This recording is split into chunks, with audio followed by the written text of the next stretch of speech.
Salut toi! Aujourd'hui, j'ai donné quelques trucs et astuces que j'ai découverts lorsque j'ai envoyé mon recueil dans des maisons d'édition. Ça concerne le Québec parce que j'habite au Québec et je n'ai pas conscience des autres, comment ça marche ailleurs. Donc, je sais qu'aux États-Unis, par exemple, il faut un agent littéraire, mais ici, c'est pas ça. Donc, mes conseils, ils s'adressent au Québec. Donc, commençons par le premier conseil.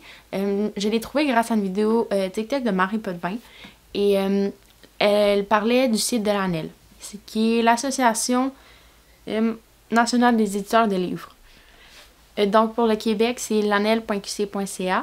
Et ça, qu'est-ce que ça fait, c'est que tu as accès à toutes les maisons d'édition qui existent au Québec. Donc, tu as accès à pas mal de tout. Et qu'est-ce que j'aime, c'est l'onglet spécialité. C'est vraiment grand et c'est vraiment détaillé. Donc là, tu peux cliquer sur une spécialité et ça dit toutes les maisons d'édition qui sont dans cette catégorie-là. Alors, qu'est-ce que j'ai fait? Exemple, pour mon recueil, j'ai cherché à poésie. Donc là, ça a réduit beaucoup les offres valides. Et honnêtement, je ne connaissais pas vraiment de maisons d'édition qui publiaient des poèmes parce que j'en ai pas vraiment beaucoup lu. Et ça, c'est un des problèmes que je me suis rendu compte, mais ça sera dans une autre vidéo. Donc, ça aide beaucoup. Puis là, après, j'avais comme 5 pages à peu près. Puis là, j'ai regardé chaque maison d'édition pour voir s'ils vont avec les critères. Parce qu'il y en a, il faut vraiment faire attention de concorder à la ligne éditoriale et aux critères d'inclusion.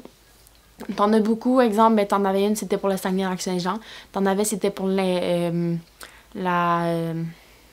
comment ça s'appelle? La diversité... pas mentale, mais il prenait la diversité, donc celle-là, j'ai pas participé. Il y en a d'autres, ils publiaient des auteurs connus. Donc, il faut vraiment faire attention pour être éligible parce que, veux pas, les maisons d'édition reçoivent énormément de dossiers. Donc, on ne veut pas encombrer les courriels pour rien.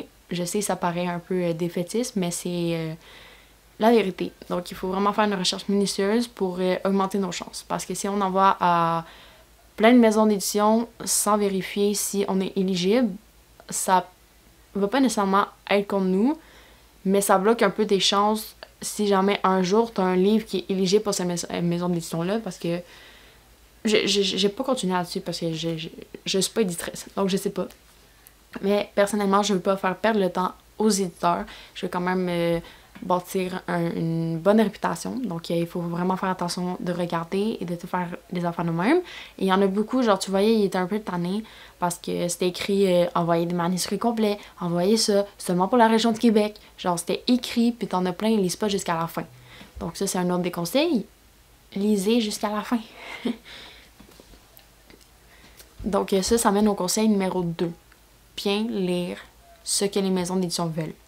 Lorsque vous avez trouvé les maisons d'édition auxquelles vous voulez envoyer, il faut vraiment regarder comment ils veulent avoir un manuscrit et les critères d'inclusion. Donc, si les critères d'inclusion sont pour vous, donc vous incluent, vous pouvez passer à l'autre étape et ça, c'est de regarder comment leur envoyer le manuscrit.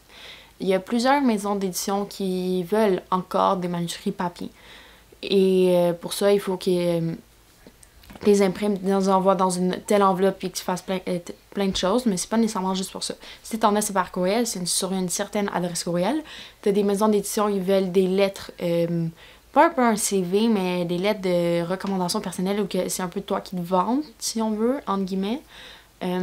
Et t'en as d'autres qui veulent pas. T'en as, ils veulent en interligne simple, donc pour la mise en page. T'en as, ils veulent en interligne simple. T'en as d'autres, ils veulent en interligne double, en 12, en 14. Donc tout change d'une maison d'édition à l'autre. Donc c'est sûr qu'en tant qu'auteur, ça peut être frustrant. Moi, je ne savais pas que ça changeait autant d'une maison d'édition à l'autre. Donc j'avais juste l'impression de devoir refaire mon travail, de devoir rechanger mes dossiers, de passer encore plus de temps. Mais en même temps, je me suis calmée et je me suis dit qu'ils reçoivent énormément de textes. Donc ça, c'était juste pour leur faciliter la tâche à eux. Alors, si tu prends pas ces quelques minutes-là pour tout changer la mise en page, ils vont peut-être te refuser, même si le texte est magnifique, juste à cause de ça. Donc, il faut vraiment bien lire pour ne pas brimer ses chances. C'est pour ne pas brimer ses chances. Et ça, c'est un des trucs que je me suis le plus rendu compte. Et aussi, Personnellement, si jamais je n'étais pas sûre qu'une maison d'édition concordait à mes attentes, je ne l'envoyais pas. Comme je suis pas vraiment sûre quel type de poème était, mais t'en as d'autres qui voulaient comme en vers de tel type vraiment précis, donc je suis comme ok, je vais m'abstenir. Mais après, si jamais ceux que j'ai envoyés, ben, ils fonctionnent pas, je vais peut-être faire plus de recherches. Donc, le plus gros conseil avant d'envoyer à une maison d'édition, c'est la recherche. Il faut vraiment s'assurer qu'on concorde avec ce que la maison d'édition veut et qu'on a modifié le texte pour que ça soit correct. Aussi, un dernier conseil à peu près, n'oubliez pas de relire et de corriger vos textes.